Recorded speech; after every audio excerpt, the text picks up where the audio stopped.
Zahvaljujem, gospodine predsjedniče. Uvaženi članovi skupštinskog rukovodstva, članovi vlade, kolege poslanici, uvaženi naši slušalci i gledalci koji pratite sjednice Narodne skupštine, evo na početku sviju da pozdravim i osvrnut ću se samo na mišljenje za reviziju provedene od 1.8. do 31.12.24. a tiče se finansijskih revizija opština i gradova za 2023. godinu. U ovoj tabeli na strani 6 imamo navedeno 12 opština i gradova i ono što moram konstatovati sa velikim žaljenjem da je moja lokalna zajednica kao 12. u ovoj tabeli i jedina koja ima negativno mišljenje za finansijski izvještaj. Ja sam govorio proteklih godina kada su bile ove revizije i mislim prvi izvještaj, revizorski izvještaj na ovoj sjednici, u ovome mandatu, da je grad Prijedor 2017. godine dobio mišljenje sa rezervom.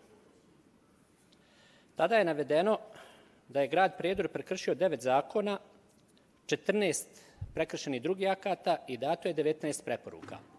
Odgovorno lice tada je bio bivši gradonačelnik, gospodin Đaković, koji je dolazio iz DNS-a. 2020. godine grad Prijedor dobiva prvo negativno mišljenje sa 12 prekršenih zakona, 17 je bilo 9 i 14 prekršenih drugih akata. Znamo da po zakonu svako negativno mišljenje prosleđuje se direktno u tužilaštvo i tužilaštvo treba da odradi svoj dio posla i ispita sve nezakonitosti koje su navedene u izveštaju. Neću vam sada čitati ovdje svih ovih 9, odnosno 12 zakona koji su prekršeni i šta su po zakonu sankcije, odnosno kaznene odredbe za neprovođenje ovih zakona, odnosno za kršenje ovih zakona. Tužilaštvo da je nešto uradilo,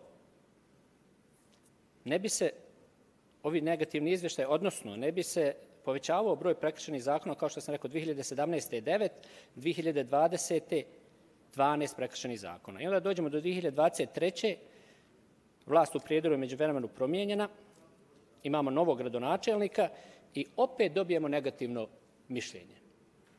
Da je tužilaštvo nešto uradilo, sigurno bi, i to sam rekao u prethodnim diskusijama, tužilaštvo treba da završi svoj posao više zbog nove vlasti koja dolazi, da nova vlast ne bi činila iste greške, a manje zbog onih koji su počinili u prethodnom mandatnom periodu kršenje zakona. Međutim, tužilaštvo očigledno da nije ništa uradilo i onda su novi, da kažem, vlastodržci nastavili sa starom praksom, jer vidjeli su da niko nikoga neće kazniti i da možete raditi šta hoćete. Ja se nadam da će, evo i to je apel tužilaštvu, a i u neku ruku ovdje ne bacujem krivicu na reviziju, revizija je sigurno uradila svoj dio posla dok je dala negativno mišljenje, da tužilaštvo konačno uradi svoj dio posla kako bi možda neki sljedeći izvještaj za Prijedor i za neke druge ove opštine bio ipak pozitivan i kako bi se stalo u kraj kršenju i zakona o budžetskom poslovanju i ne znam, da se konačno donesu i ovi planovi utroška. Navedeno je u izveštaju da grad Prijedor nije donio plan utroška sredstava na osnovu naknade za korištenje mineralnih sirovina u skladu sa odredbama zakona o koncesijama. Koncesijne naknade u Prijedoru su na godišnjem nivou preko 1.000.000 maraka. Revizor kaže da nisu trošene u skladu sa zakonom, odnosno to znači u prijevodu da su sredstva nenamjenski trošena. Iz godine u godinu preko 1.000.000 maraka. Da li će neko odgovarati, mislim da je kasno, ali tužilaštvo treba da pokrene određene postupke kako se ova praksa ne bi nastavila dalje ponavljati i želim da čestitam reviziji što je korektno odradila ovaj dio posla, barem što se tiče Prijedora, ne ulazeći u druge ni lokalne zajednice, ni ovo što su kolege druge kritikovale rad revizije. Hvala.